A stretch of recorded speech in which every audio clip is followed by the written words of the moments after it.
Boa tarde a todos, mais uma vez, né? Eu queria agradecer aqui em nome do magnífico reitor a todos pela oportunidade de estar aqui conversando. Eu acho que, na verdade, eu estou entendendo que essa não é uma apresentação formal, mas sim uma conversa, né? E nesse sentido, embora alguns slides, inclusive, são muito próximos do que a Adelaide colocou, a minha apresentação ela vai muito ao encontro de como nós implementamos essa questão da experiência dos bacharelados interdisciplinares. E aí, eu começo a falar um pouco não da história como a professora colocou, mas eu vou contar um pouco da minha história. Eu acho que eu nunca tive a oportunidade de conversar isso com a senhora, mas assim, quando nós vimos esse projeto, que é maravilhoso, é sensacional, e a grande preocupação que nós tínhamos era como nós vamos implementar isso na perspectiva interna e externa. Nós temos a presença do reitor aqui, que está frequentemente no Ministério da Educação, no INEP, e quando a gente fala de curso de graduação, a gente tem que fazer alguns diálogos com algumas coisas que, quando você olha esse modelo, não dá para conversar. Digo coisas práticas do tipo, se nós temos uma inovação curricular que vai ser um curso de graduação, que vai ter uma diplomação, de que forma que nós vamos fazer isso? Então, a primeira coisa que nós tínhamos que discutir este é um bacharelado? É um bacharelado. Tem algumas leis próprias? Tem. 2.400 horas? Temos que buscar 2.400 horas. Quer dizer, a lógica de olhar para este projeto, e aí, professor, eu fico até emocionado, porque quando eu comecei, eu não tinha, claro, eu não estive no grupo discutindo com vocês, e muitas das ideias nós tínhamos que discutir à luz do que hoje tem regulamentado, de que forma que nós vamos conseguir regulamentar e aí reconhecer todos esses cursos da UFABC. Por quê? Porque na prática nós íamos ter avaliadores lá que iam muitas vezes ter formações tradicionais e que, pasmem, quando eu estou falando desse projeto, e aí é uma coisa que é interessante, nós estamos rompendo mesmo, né? Então o aluno pode passar pela UFABC, fazer até 3 cursos de graduação e um bacharelado interdisciplinar. E ao longo de toda essa trajetória, quando fala em DI, até 7 anos. E quando falar em curso específico, até 11 anos. Precisa se matricular em curso? Não. Essa era uma nova olhar, quer dizer, trazer o aluno para dentro da universidade com uma formação ampla, geral, sólida, de maneira que a gente conseguisse dar essa formação, mas ao mesmo tempo fazer um diálogo com o quê? Com as questões de reconhecimento de curso, de colegiado de curso. Nós não tínhamos departamento, nós tínhamos esses 3 centros, como a professora colocou, e ao mesmo tempo, a questão do cotidiano, a questão do dia a dia é quem vai dar o quê, em que disciplina, de que forma, que era. Aí a Prograde, ela tinha uma responsabilidade que era fazer essa interlocução com o centro, com o corpo docente, de maneira que a gente conseguisse fazer o quê? O funcionamento dos cursos. Nessa perspectiva, então, aí é importante. Qual foi a estratégia que a gente adotou? Primeiro, interno. Então, nós passamos por um período que, começado pela professora, nós continuamos o quê? A questão da regulamentação. De como ia funcionar determinadas questões. E aí, um pouco na pergunta da questão dessa inquietação, questões internas de como funcionar, então nós tínhamos que trabalhar a regulação, trabalhar a regulamentação, normatização, para que a gente pudesse estabelecer como iam funcionar as questões. E num segundo momento, para fora, fazendo uma interlocução com o INEP e com a CESU, para que a gente pudesse fazer o quê? Tem uma receita aí, me desculpa a simplicidade, né? Mas tem algumas coisas, tem EMEC, tem PINGIFES, que envolve, embora nós sejamos uma universidade nova, mas nós tínhamos que preparar nessa gestão o quê? A questão de custeio, né? Então, o professor sabe que nós conseguimos 10 anos de recursos sem entrar na questão do custeio, mas isso vale, né? Nós vamos ter que entrar nessa questão da matriz Andif, nós temos que falar um pouco nessa interlocução. Então, acho que um pouco desse diálogo, aí o que nós fizemos? Fora da universidade, nós começamos a fazer esse diálogo para entender, para explicar o modelo. E aí, nós também avançamos um pouquinho nisso, isso via colégio de pró-reitores de graduação, que atualmente até sou presidente desse colégio, da DIPS, buscando o quê? Ampliar os cursos que tem esses bacharelados interdisciplinares. Eu começo então a minha fala, se você puder colocar naquele formato que aparece todos os slides, eu começo pelo final. No 43 talvez. 44. Hoje então, nós temos 15 instituições que têm bacharelados interdisciplinares. São 37 cursos. Então, nós temos a UFABC, a UFBA, né, que esteve aqui, Juiz de Fora, Minas tem várias. Vale do Jequitinhonha e Mucuri, pode passar, é só para que vocês possam saber. Os novos campos que estão sendo abertos, há um grande interesse nesta abertura. Então, estive em Mato Grosso, acabei de vir da Unipampa, um novo campus que não mais está trabalhando também na Bahia. Esse processo hoje ele está ocorrendo. E por que essa interlocução fora? Porque o nosso entendimento na ocasião essa inovação é boa, mas nós não vamos conseguir ser diferentes, bonitos, maravilhosos por muito tempo. Essa é uma sinceridade aqui. Então a estratégia também foi o quê? Nós tentarmos mostrar esse projeto, essa implementação, de maneira que a gente conseguisse mostrar. Então foram várias, né? Hoje nós temos 10.834 vagas públicas, só públicas, que têm bacharelados interdisciplinares. Cerca de 4,7%, 10.834 vagas públicas federais, dos quais os cursos são bacharelados interdisciplinares. Isso, então, na verdade, nesse modelo, e aqui pode passar rapidinho, isso é só para que vocês saibam, tá ok? Desculpa. Então, assim, Rio Grande do Norte, o Recôncavo Baiano, Federal de Santa Catarina, Unifesp tem campus, em Campos do Jordão, São José dos Campos, hoje com 400 vagas, Unifesp 500 vagas já. A Unipamp 150 e agora está se discutindo uma ampliação. Não consta nessa lista os novos campos.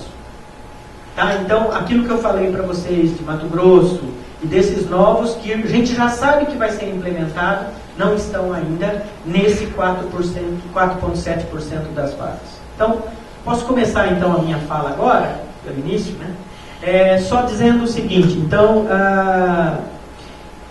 quando a gente olhou esse bacharelado interdisciplinar, a gente viu assim, o que vai ser esse egresso, o que é esse bacharelado, o que é essa formação. E aí, eu pediria para você passar 4 slides, porque alguns... Pode passar. Acho que a professora... Desculpa. A professora Adelaide colocou bastante essa questão e o professor Laur também, né?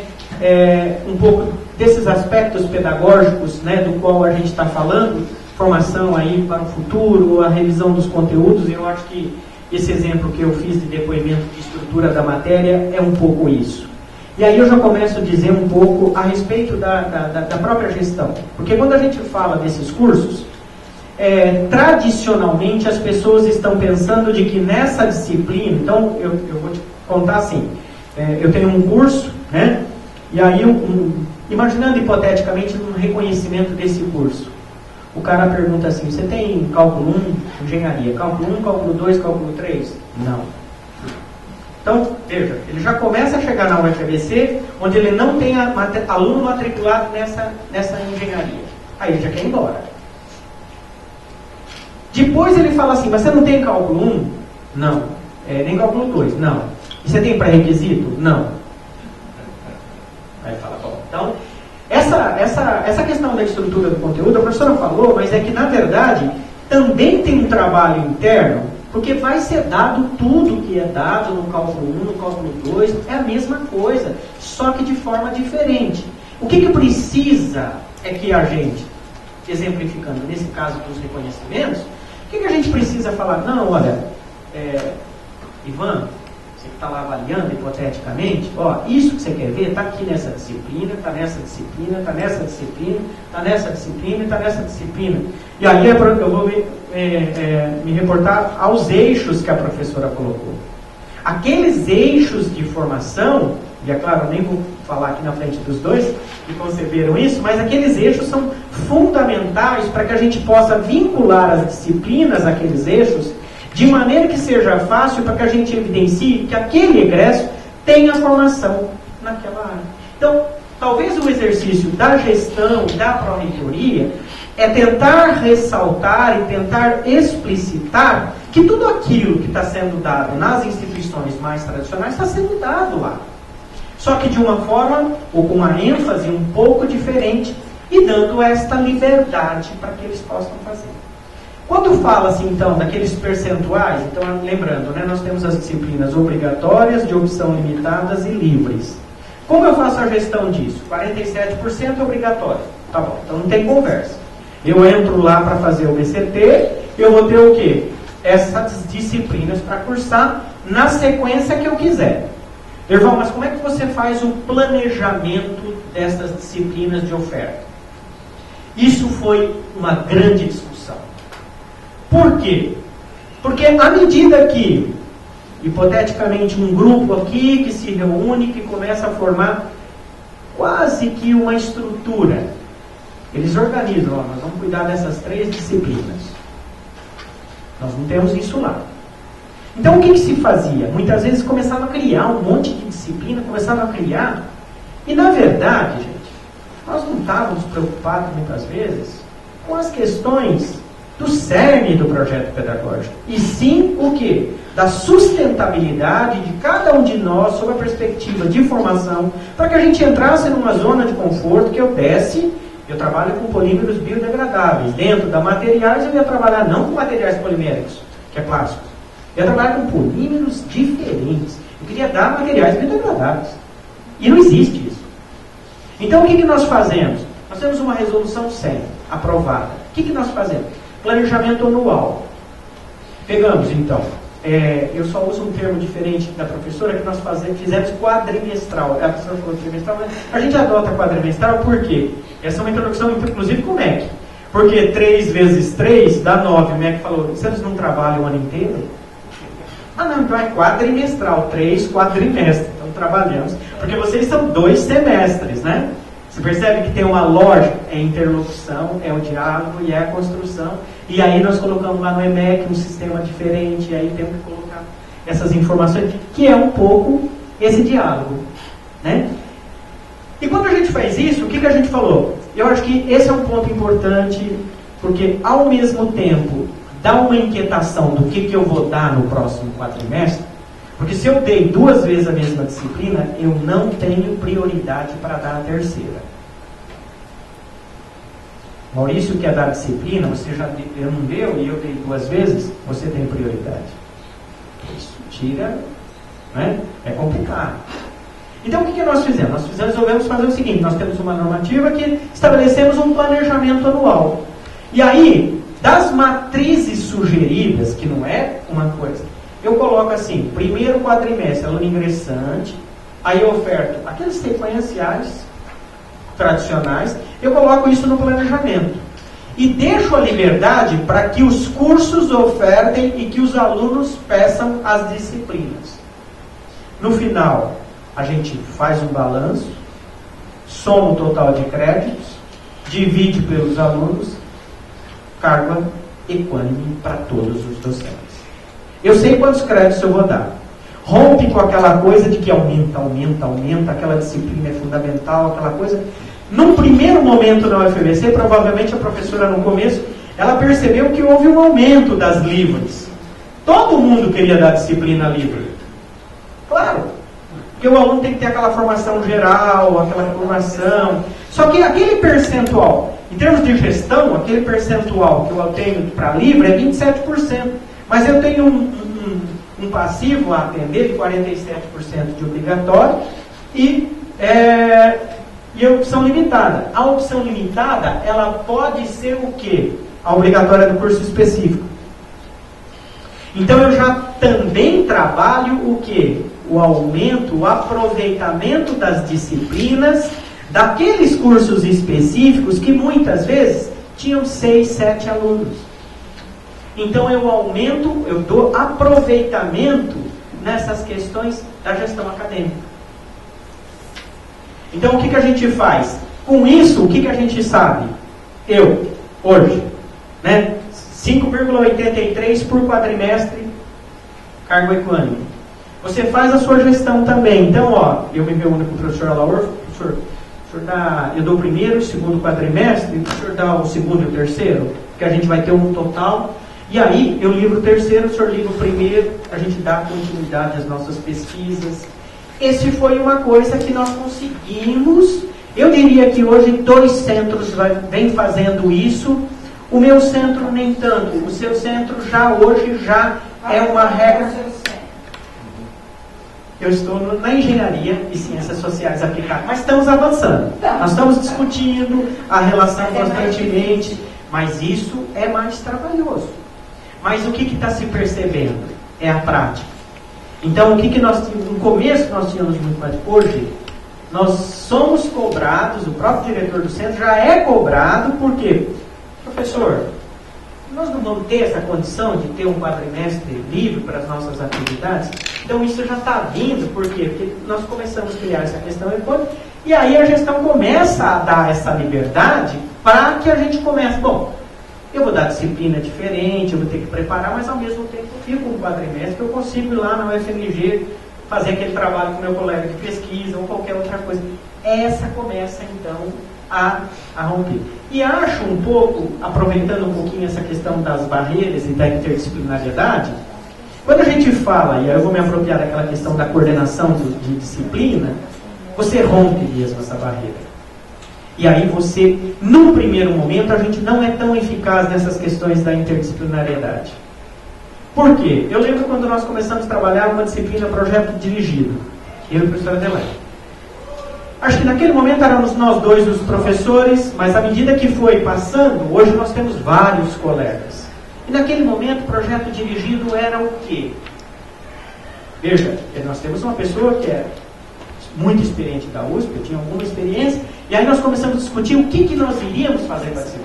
Perceba que isso foi um momento de aprendizado para mim, né? E eu acredito que tenha sido para ela, porque também nós tivemos um reflexo dos alunos. Então acho que esse é um ponto importante. Os primeiros slides foram mais no sentido do que vinha a questão da... Próximo, por favor. Bom, eu vou falar um pouquinho nessa perspectiva, dessa questão do posterga a escolha. E aí é um pouco, não no sentido do que hoje eu vejo. O aluno hoje da UFABC, de que forma que a gente vê ele postergar essa escolha? Ele entra, ele fala que está fazendo engenharia. E muitas vezes, eu percebo, né, porque a gente recebe bastante um feedback em relação a isso, essa engenharia ela vem muito, às vezes não porque ele quer. Ele quer ser físico, ou ele quer ser químico, ou ele quer fazer uma licenciatura, mas não adianta, a questão familiar, ou muitas vezes tem outros interesses, ou outras coisas. Mas ele vai fazendo isso à medida que ele vai fazer o que ele quer. Isso é uma coisa importante que ele vai fazer. Então, o que a gente tem percebido? Que os alunos têm feito suas escolhas, têm minimizado, tem minimizado essa questão da evasão. Então, hoje os nossos números eles estão bem baixos comparado com a questão dos outros. Claro que esse assunto é bastante polêmico, porque se a gente for falar assim, o que se entende por evasão, né? São várias fórmulas, são pelo menos 5, 6 fórmulas que hoje os estudiosos tratam, Mas a gente tem um olhar o seguinte, é estar na UFABC ou sair da UFABC. Na prática é um pouco isso. E de que forma isso tem se resolvido também? Nós entramos em maio.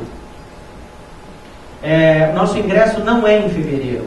Nosso ingresso, como é quadrimestral, nós temos fevereiro, maio e setembro. O ingresso do SISU é em maio.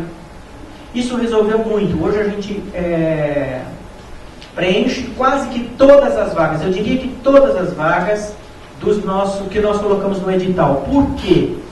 Porque a USP solta em fevereiro, a Unicamp um pouquinho mais à frente, porque nós tínhamos uma evasão, antes do aluno entrar na UFABC, de 32%.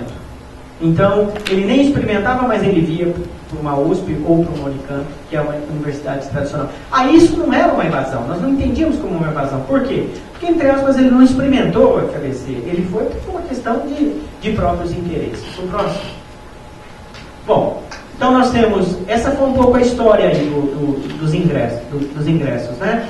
Hoje a gente tem 1.960 vagas, nós vamos manter essas 1.960 vagas para 2013. Ontem nós aprovamos aí no CONCEP um edital, com o campus de São Bernardo crescendo, cerca de 835 vagas, Santo André 1.125, ou seja, a ideia é de que os dois campos daqui a 4 anos nós tenhamos a mesma grandeza. Então, esse é um desafio também bastante significativo. Próximo slide. Bom, acho que dentro desses ingressos aqui, uma das coisas que está sendo bastante discutida e que para nós não foi tão traumático, e nem quero entrar nesse assunto, que foi a questão das cotas, né? Hoje, desde o primeiro momento, a nossa entrada é 50%, de escola pública. É claro que para nós trouxe uma inovação, que é essa questão econômica, que nós não tínhamos, e hoje nós vamos ter que implementar, e já vamos implementar de uma vez no próximo edital, no próximo ano. Então nós não vamos escalonar conforme a lei prevê. Próximo. Bom, o perfil do nosso aluno hoje, ele é da região de São Paulo, né? Então, cerca de 34% é ABC, 37% é da cidade de São Paulo, né? Cerca de 25% é de outras cidades do estado, e só 4 ou 5% isso varia. Né? 4, 5, às vezes até 6%, esse ano foi 6%, fora do estado. O próximo slide. Dentro da região, é uma coisa interessante, né? Porque, por que a gente tem esses dados? Porque tem também uma questão histórica de que a universidade também teve um movimento da região durante a criação. Então a gente percebe que 44% dos 30 e poucos por cento são de Santo André, né? 41% é de São Bernardo, 10% aí de Mauá, e 4% de Ribeirão Pires, que é uma cidade extremamente pequena, e 1% de Rio Grande da Serra. Tudo ali na região do Grande ABC. Isso é um pouquinho importante para a gente ver também o papel da universidade na inserção regional, né? Isso a gente vê, acho que ali, a mudança, a questão desde de valores, né, de prédios, de aluguel, a transformação do comércio. Isso a gente tem observado significativamente o papel da universidade. No próximo slide, o que eu trago? Aí é um fruto também, quando falou dessa proposta, eu mesclei um pouquinho da fala do trabalho que a gente está fazendo no colégio, do Pró-Reitores, porque a grande intentação era para a gente ter uma definição do que era esse bacharelado interdisciplinar. E aí nós fizemos um trabalho que foi com os pró-reitores que tinham. Depois nós fomos ao CNE, que foi uma grande negociação. Por quê? Porque não que nós buscássemos a diretriz para os bacharelados, mas nós tínhamos que ter pelo menos algo. E eu dizia isso na época da secretária Maria Paula. Falava: professora, a senhora imagina a senhora ter um filho numa universidade nova e num curso novo que ninguém conhece. Como é isso? Então nós precisamos ter documentos de maneira que a gente consiga validar um pouco essa proposta. E esta definição que é um programa de formação de nível de graduação geral, não profissional, que diploma, né? Organizado em grandes áreas do conhecimento. Esse é, então, o documento dos referenciais aprovado hoje no CNE. Então, esse foi um grande avanço. Hoje ele já está, entre aspas, tem um reconhecimento do Conselho Nacional de Educação, que é esse documento aprovado, e lá foi uma forma de interlocução, porque se vocês perceberem os 37 cursos, tem uma diversidade, tem um respeito a essa questão da formação geral. Essa é uma coisa importante, respeitar as características de cada instituição, para que haja uma negociação nesse sentido. No caso da UFABC, são esses 2 cursos. No próximo. Bom, eu queria ressaltar, e aí a professora falou com muita propriedade essa questão dos eixos. Pode ir nos próximos, por favor. Mais o próximo. Só aqui nesse aqui, que dentro de o eixo Humanidades, houve uma subdivisão para que a gente pudesse tentar pensar humanidades na perspectiva do Estado, Sociedade e Mercado, pensamento, expressão e significado, espaço, cultura e temporalidade, ciência, tecnologia e inovação, dentro da humanidades. Então, as disciplinas, se você puder avançar por gentileza, o que a gente procura colocar? Pode ser o próximo. Dentro desses percentuais, a gente procurou colocar, e vocês vão ver na matriz, primeiro, o que esta disciplina contribui nesta formação. Isso está claro. Então, se vocês perceberem que aqueles eixos eu poder colocar cores, é que ali eu identifico em cada disciplina se ela contribui em que eixo. E uma coisa bastante interessante, que dentro das disciplinas obrigatórias, é mais ou menos um range de percentual obrigatório. Isso tudo foi uma negociação. Eu já estava no projeto, eu já estava na UFABC e participei da elaboração do projeto BCH. Uma discussão muito grande. Porque nós tínhamos filosofia, nós tínhamos o pessoal da licenciatura em Química, depois nós tínhamos, porque iam ter que se apropriar de disciplinas que serviriam isso. E eu lembro que isso foi uma discussão, o professor Peluso presidia esse grupo, né? Ele era filósofo. E aí tinha, ciências econômicas falava, não, mas o Conselho da Economia não pode aceitar uma formação inicial com isso. E essas eram outras questões. E houve diálogo, tem que ter paciência, tem que ter um pouco. E aí, no próximo slide, o que a gente pode perceber? Percebam que ali nós começamos a se preocupar com a questão dos 2.400, para que depois não tivéssemos problema à frente com relação a reconhecimento e assim por diante. Percebam que, olha, as cores aí, o A, B, C, D, né, que foi já mostrado de forma muito importante pela professora, a gente começa a já sinalizar que eixo que está contribuindo. E aí, quando eu reúno lá todos os professores para discutir, por exemplo, né, fenômenos térmicos, tem que dizer, pessoal, nós temos que fazer a contribuição no eixo A, no B e no C. Não adianta você querer só mostrar a questão da equação de Schrödinger ou a questão matemática, ou percebe que tem que ter muitas vezes a questão da contextualização, e isso foi um pouco a forma que nós resolvemos algumas equações. Próximos, pode passar tranquilamente, que isso só para ilustrar. Eu gostaria só de ilustrar uma coisa. Desculpa, aqui tem um equívoco, porque não aqui eu deveria só dar destaque, porque essa é uma matriz sugerida do BCH, né? E uma coisa importante que vocês percebam é que a bases matemáticas, que é a mesma base matemática do BCT, ela é do BCH. É a mesma. Professor, isso é muito difícil. Nós temos hoje o campus de São Bernardo, que é realmente, ali nós estamos começando a fazer de uma forma mais profunda a questão da interdisciplinariedade. Por quê? Porque à medida que todos nós aqui, que estamos matriculados nessa disciplina lá em São Bernardo, lá nós temos BCT e BCH juntos. A Prograde não aloca essa do BCT, essa do BCH, as turmas. Mistura tudo. E aí, o professor Elaber é bom na humanidade, eu sou bom na questão do BCT, né? Então, a gente tem que conversar, para o senhor me ensinar um pouco, eu ensino, e e assim vai, e os alunos fazem essa discussão. É muito rico a aproximação entre os discentes, dentro de uma mesma turma, onde o professor que está ali dando, às vezes, função de uma variável, ele fala: professor, qual foi de que forma que surgiu historicamente essa questão? Teve um filósofo que tratou dessas questões, e aí o cara está lá dando função de uma variável, aí o aluno é da humanidades, com certeza, né? E aí ele... Então, é um aprendizado para os alunos, e eu vejo também para nós docentes, porque é um exercício. Então, é uma coisa que... Agora, tem dificuldades? Tem.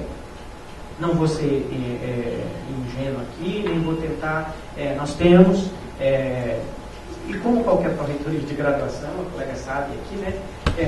Reclamação, nós lidamos com essa questão do atendimento. Então, aquele projeto de tutoria, ele é extremamente importante para a vida, para a gestão e para a permanência do aluno na instituição. É fundamental.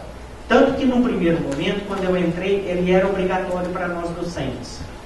E aí, hoje, nós refletimos e nós não tornamos mais não obrigatório. Ele então assim, por quê? Porque, hipoteticamente, se eu era obrigado a acolher aqueles meus 10 filhos ingressantes, o cara chegava e às vezes não dava aquele atendimento do qual nós precisávamos dar. Então, hoje, o que nós fizemos? Talvez, em termos de gestão, nós perdemos alguns tutores, mas houve agora um aproveitamento muito grande em relação à questão dos tutores. Reduziu significativamente. E aí, é claro, tem uma coisa também que não é importante, mas acaba ajudando bastante, porque isso conta ponto na progressão. Né? Então, é uma coisa de que uma turma de PA, se você ganha 5 pontos, salvo engano, 5 pontos, professor? 5 pontos, só para vocês terem uma ideia, eu não lembro, mas um artigo internacional é 10 pontos. Então, significa que esse projeto é muito importante para nós. Né? Próximo, por favor. E aí, me apropriando um pouquinho dessa questão do slide que a professora colocou, eu acho que tem essas questões aí que a gente tem visto e que o aluno, muitas vezes, ele vai fazendo a formação dele. O nosso aluno hoje, nós somos com quase 8.000 alunos. E muitos... eles não estão preocupados, alguns estão começando agora, sabe? Mas eles estão gostando muito de ficar na UFABC. E aí... Não, então, mas o problema é que de lá na frente a gente vai ganhar com entrada e saída, né? Então a gente tem que tomar muito essa questão. Porque o que eu vejo? Eu vejo que ele vai para a pós-graduação, e só para acrescentar um pouco a informação que a professora colocou, se o aluno vai na pós-graduação, faz uma disciplina, na graduação a gente reconhece o crédito. Então hoje a gente tem regulamentado, se ele faz uma disciplina na pós, ele vem, a gente dá o crédito na graduação.